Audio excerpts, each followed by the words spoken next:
Hey guys, welcome to Pages with Sidra. This is chapter 44 of Solo Leveling Ragnarok. If you haven't watched the previous chapters, make sure to check them out on my channel. Now, without any delay, let's dive into the chapter. But before we dive into the video, don't forget to subscribe to the channel. It really helps us keep bringing you more content like this. Already subscribed? Alright, let's get into the video! As the chapter begins, Suho finds himself staring upward at the ceiling of the room. His eyes widen in shock as he takes in the sight before him, an infinite number of torches stretching into the distance. A cold realization washes over him as he murmurs, "Don't tell me. Each one of these torches is a life. Is that good?" A bead of sweat rolls down his face as he contemplates the situation. But then, another thought strikes him. There's no way for him to level up here. Before he can process this further, a system window suddenly appears in front of him. An error has occurred in the system due to the invasion of the substances of the other world. Suho shifts his gaze toward the door, his mind racing. The unfair nature of this quest. Could it all be due to the system error? Another system notification pops up. Notice, defeat the being beyond the gate until you run out of all the given lives. Being beyond the gate, 0/1. A second message follows. Notice, you are unable to exit the dungeon until the class change is completed. Suho exhales sharply. If that's the case, then there's no guarantee that the torches actually represent his remaining lives. The uncertainty gnaws at him, but he quickly pushes his doubts aside. He has no choice but to move forward. Still, I can't give up here. With that resolve, Suho steps toward the door, determination hardening in his eyes. He speaks under his breath. I have to move forward. As he walks, he takes in the surroundings of the dungeon, irregular passages, a boss room gate that had suddenly appeared. His instincts tell him that there are likely other boss rooms besides the ones he has already seen. But the biggest problem remains. There's no way for me to know how big this maze is. Despite this, he reassures himself. He has time. If he searches carefully, he might be able to find a way through. Just then, a strange sensation washes over him. His senses sharpen, and he freezes in place. There was some kind of a presence. A moment later, a small figure floats into view, a doll, drifting eerily in the air. Suho narrows his eyes, focusing on the figure. But as it moves closer, his breath catches in his throat. It's a child who looks exactly like him, his past self from when he was just 2 or 3 years old. The young Suho hovers in the air, scribbling something while his toys float around him. Then, the child's gaze lifts, locking onto Suho.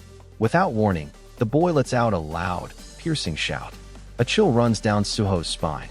Fear grips him as he stares at his younger self, his mind racing. Why is he here? Could he have come out to the corridor through the open gate? Panic seizes him, and he turns on his heel. I need to run. But before he can take another step, a sharp pain explodes in his leg. He stumbles, a scream of agony escaping his lips. His leg has been blown apart. Gritting his teeth, Suho clutches at the wound, realization dawning upon him. Did his toy just explode my leg? The child, his past self, remains in the air, unmoving. Suho's mind races. He can generate that much speed with the ruler's authority? In that case, how am I supposed to clear this? The scene around him blurs as he struggles against the pain. The past and present collide in ways he never imagined. How can he possibly defeat an enemy that is a version of himself? As Suho wrestles with his thoughts, another figure steps into view, walking toward him. His eyes widen in disbelief as he recognizes the approaching figure. It's himself. Not just any version of him, but a past version from a time when he was at the peak of his power. The powerful Suho stands silently behind him, his presence imposing. Meanwhile, the present Suho remains fixated on the child version of himself floating ahead. A creeping sense of dread fills him as he slowly turns his head to glance back. His breath catches in his throat. No way. Before he can react, the powerful past Suho launches a devastating kick straight at him. The impact is brutal. Present Suho barely registers what's happening before his world goes dark. Then, suddenly, he revives. Gasping, he finds himself back in the dungeon, his hand clutching his head in frustration. He exhales sharply before muttering, "Phew, it's unfair that the bosses can roam around the passages like that." The unfairness of the situation weighs on him. What kind of difficulty is this? Did Dad go through the same class change quest? Despite his frustration, Suho clenches his fists. The realization hits him. Seeing how I revived, it means that all those torches are actually my lives. His mind sharpens with determination. As long as my clear condition is to defeat a being inside the room. Before he can finish his thought, his past self strikes again, brutally tearing through his body. At the same time, the child Suho twists his arm unnaturally, causing an unbearable wave of pain to crash over him. Suho barely has time to process it before he dies, again. But as his consciousness returns with each revival, he reassures himself. It's okay if I die, since I have infinitely many lives. Yet, each time he comes back, he is met with the same fate, being relentlessly slaughtered by the two versions of himself. Over and over again, through gritted teeth, he forces out. As long as I keep trying, I should be able to find a different boss room gate. But then, a darker thought creeps in. But, what if, because of the system error, there are no other boss room gates? A suffocating realization dawns upon him. Infinite lives, and enemies I can't beat. This environment where there's no means for me to level up? Isn't this just hell? His mind flashes back to a memory, one where he made a bold declaration. If I'm going to get stronger, I want to be the strongest. That promise now binds him, forcing him to act. Damn it, instead of succumbing to despair, he grits his teeth and makes a decision. If this dungeon is truly a maze with no clear escape, then he will create his own way forward. Using his own blood, he begins to draw a map on the dungeon floor. Yeah, I'll draw the path I took every time I die. I'll do what I can. Meanwhile, in the city, the scene shifts. Large crowds gather around screens displaying breaking news. A serious news anchor reports. The Hunters Association has officially prohibited the use of the hunter stimulant, star powder.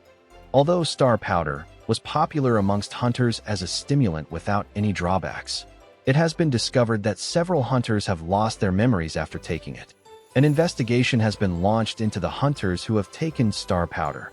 Meanwhile, the person at the center of the distribution of star powder, former vice guild master of the Reaper Guild, Lee Min-sung, was found dead on a mountain by a hiker early this morning. People are shocked that someone known as the Herd of Hunters and a former celebrity was participating in such a crime.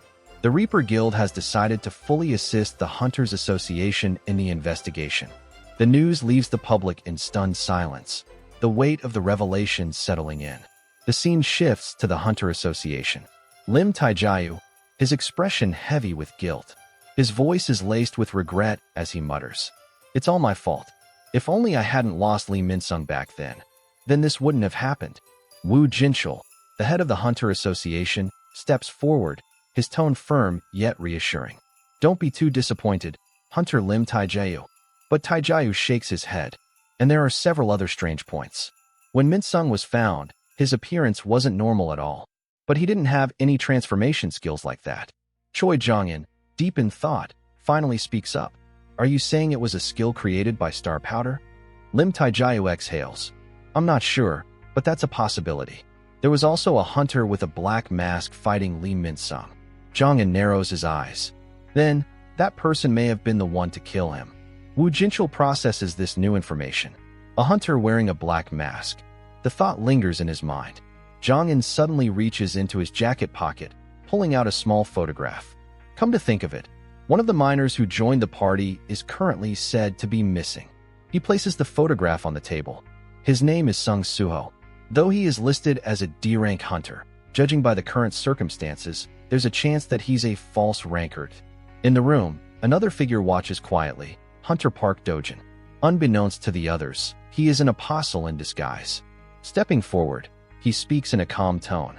"Could I see the picture as well?" Jong-in nods. "Of course. You are involved with this incident as well. After all, Hunter Park Dojin." As Park Dojin examines the photograph of Suho, a subtle smile forms on his lips. Meanwhile, Woo Jinchul's thoughts remain restless. Indeed, it's highly likely that Suho is the hunter in the black mask. But for there to be another disappearance.